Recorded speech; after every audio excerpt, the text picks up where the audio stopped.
Hi, I'm Allie. Join me as I make these pomegranate punch earrings. They're a really simple way to use some of the oval settings, which we have the settings in different designs as well too. So if you want to check those out, go below the video in the description, and there's links there to all the settings that you can just pop the stones right on in. Make sure you watch to the end also, so I show you how I creatively finish them off without having to tie any knots. Go ahead and gather up your materials and let's get started. So walking around the warehouse led to this because I realized we have all of these settings for crystals, and a lot of people are intimidated by the crystal stones, meaning those that don't have holes. We have settings for a couple of the ovals and the rivolis and the rounds and all of that. So I'm using the oval stone 13 by 18 millimeter, and I want to show how easy it is to create a beautiful pair of earrings using them.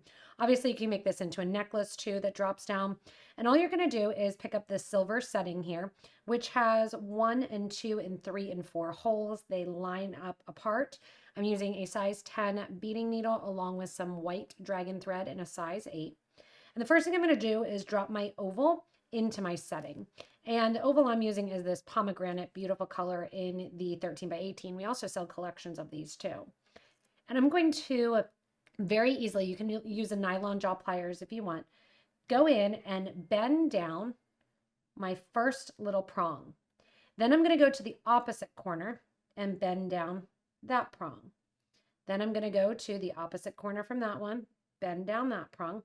And I'm just bending down the prong, trying to make sure that I'm not scratching my crystal.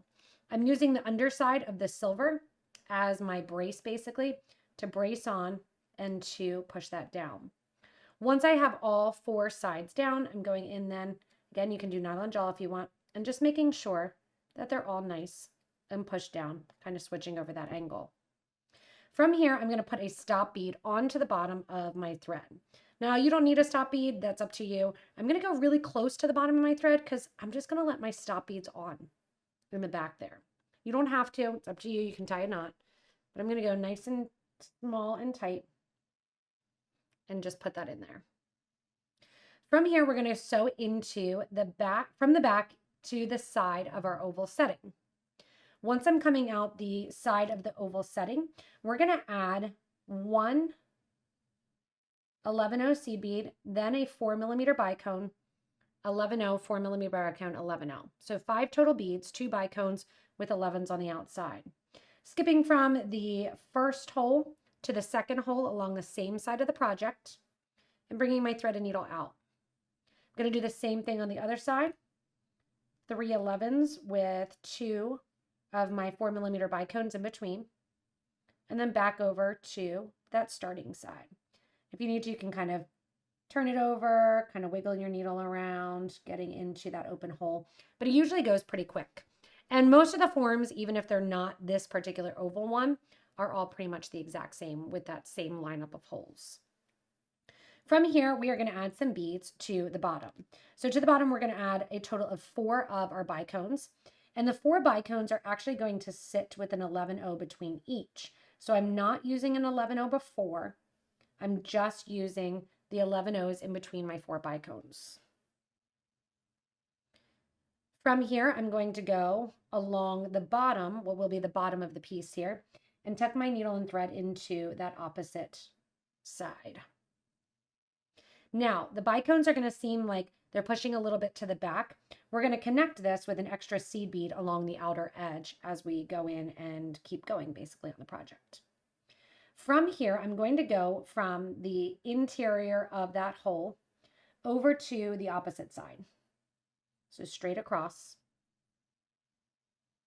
And then we're going to sew up into our seed beads that sit along the side of the project, up into the 11-0, the 4 millimeter bead, the 11-0, the 4 millimeter bead.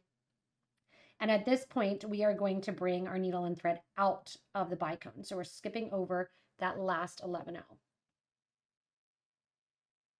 Once you're out that bicone, we're going to do our top. Now our top is going to require a wire guard. You can see 3 seed beads along with a bicone and then 2 more seed beads. So I'm going to grab out my wire guard here, or my wire guardian. You can use a soldered ring if you don't have that. Holding the piece in my hand, again, 1, 2, and 3 of my 11-0 seed beads, followed by a bicone, 1 and 2 11-0s, followed by my wire guard. Whoops, sorry. Followed by a bicone and then my wire guard. Take that wire guard back out, or that wire guard back off there. You can also, if you're in a pinch, an 8-0 or a 6-0 seed bead works well.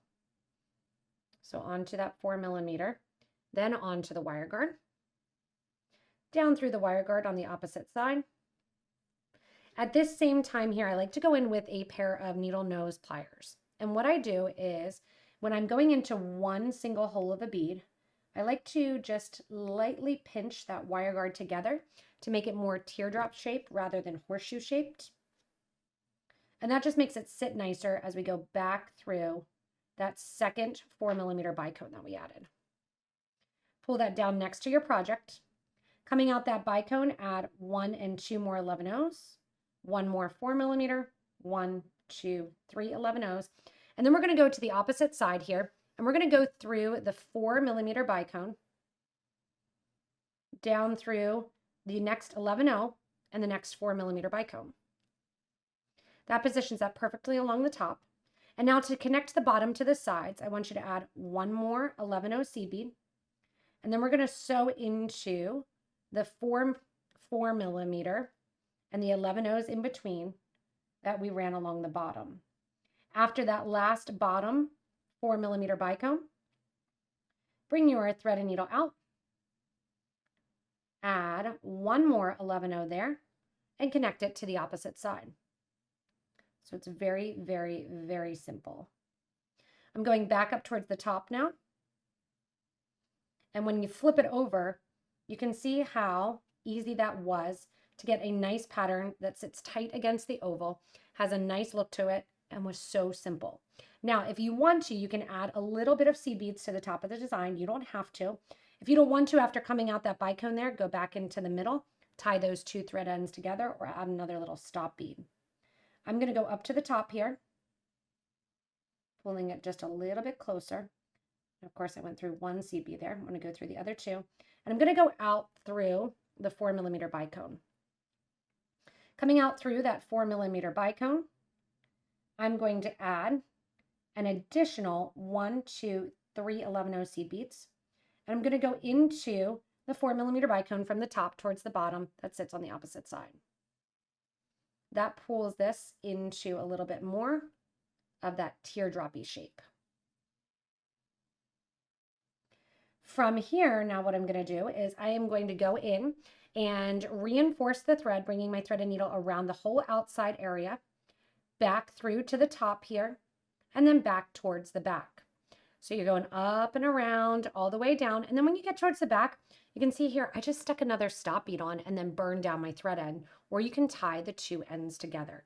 It's really, really simple to get the look that you desire. And again, here along the sides, I'm going to go in and kind of tighten up the sides, go in the whole way down along the project. Thread ends getting a little long there. All the way down through all of the beads here. And I love that in the package of these, you're getting a lot of them. I think you get 10, so you can make 5 pairs of earrings, and it's really inexpensive. It's really quick to do as well. You can see you've watched the whole thing here in just this one little clip. Up through the sides, up through the top then. Sides here, wiggling your beads. Once your beads come out here, you're going to go up through those seed beads. If you need to, you can kind of turn it to the back. That sometimes helps. Up through those seed beads, up through my bicone, up into the wire guard, down through the wire guard on the opposite side, down through the bicone, down through the seed beads that sit on the opposite side, into that 4mm bead, all the way over through the seed beads. And then right when you get lined up with that interior line here, I'm going through the 11-0 and into the interior of the piece. That's it. So simple, so easy for that design. Now on the interior here, like I said, you can go and knot those 2 together. I did a really simple thing where I just took another seed bead, went through once, looping around just like the stop bead, pushed it down towards the project, towards that interior. You can use pliers if you want to as well. Kind of pushing it down into the back there. Pulled it nice and tight.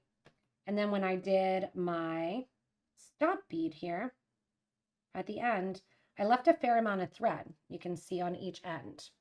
Leaving that fair amount of thread, then what you can do is basically just make the thread a little balled up edge. So the thread won't even fit through the bead. And that's it. So you don't need to go in and create knots. It tucks it back inside there. So it's kind of a nice fun little way to end it.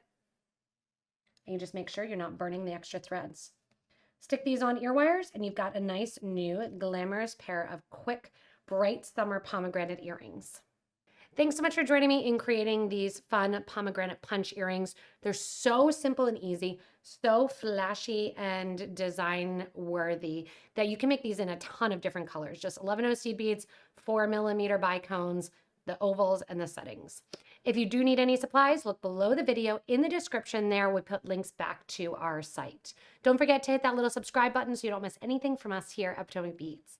Thanks so much for joining and stay tuned for more creative ideas.